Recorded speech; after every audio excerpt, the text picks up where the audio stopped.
There's not a day that goes by in my life, and I mean this, not a single day that goes by in my life that I don't think about my dad. I don't think about people who paid a dear price and the shoulders upon which I stand. And, you know, greatness to me is faithfulness and doing what is right courageously, facing those things that are principled and right over a long period of time. And I think in our culture and society, we've defined greatness as recognition. Recognition is not greatness.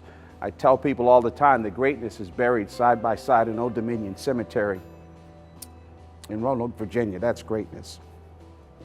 And my dad was great, and he was courageous, not because people knew him, not because he did any earth-shattering thing, but because every day of his life he showed up. Every day of his life he lived by his vows to his wife that he had been married to for 53 years before he went home to be with Jesus. Every day of his life he got up and he went to work, and he put a roof over our heads, food in our stomachs. And he wasn't afraid to look me in my eye and say, liking me is not the main thing, but you're going to do right, boy, and to discipline me and to give me what I needed to fly. And his whole attitude is, look, if you fail in life, it's not going to be that I didn't give you everything that I had. In fact, when he was dying, I'll never forget this. When he was dying, in a moment of lucidity, he looked up and saw me standing next to his bed with a tear trickling down his cheek. He said, boy, I did the very best I could. And to me, that is profound, profound courage. I can give you specific stories. The time in which I was about 9 years old, and a recreational director grabbed me and pushed me down the steps of the playground and accused me of doing something I didn't do. And I said I was going to go home and tell my dad. And when I went home and told my father, I'll never get this, my dad was not a violent man, not at all.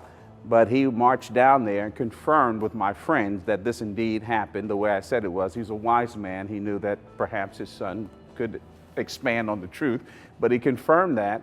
And he walked into this playground, recreational guy, who was probably in his early 20s.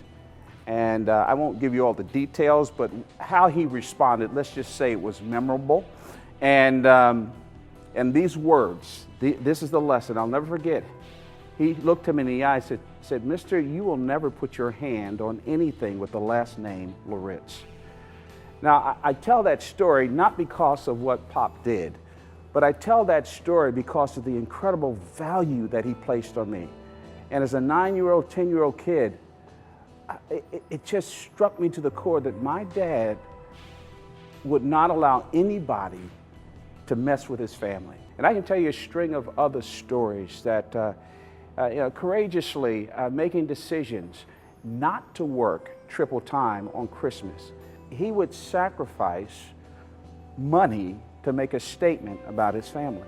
The principles of leadership, the principles that I live by today, I mean, I read a lot about leadership, I've taught on it, but actually I got them from Pop. And one of the things he used to say to me as a young guy is that you never walk away from responsibility. My father would never allow me to quit a baseball team or to quit any sports team. He wouldn't allow me to quit a part-time job. I'd better have a good reason.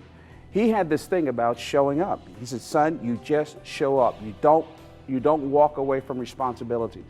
Well, you know, through my years of leadership in various platforms, and I'm a senior pastor of a thriving church, and you know, all these leadership positions and boards that I've served on, there have been times in which I've wanted to quit. There have been times in which I've felt the heat. There are times in which I'd walk out of a meeting and say, who needs this mess? And I could hear my father saying, boy, don't walk away. Don't walk away.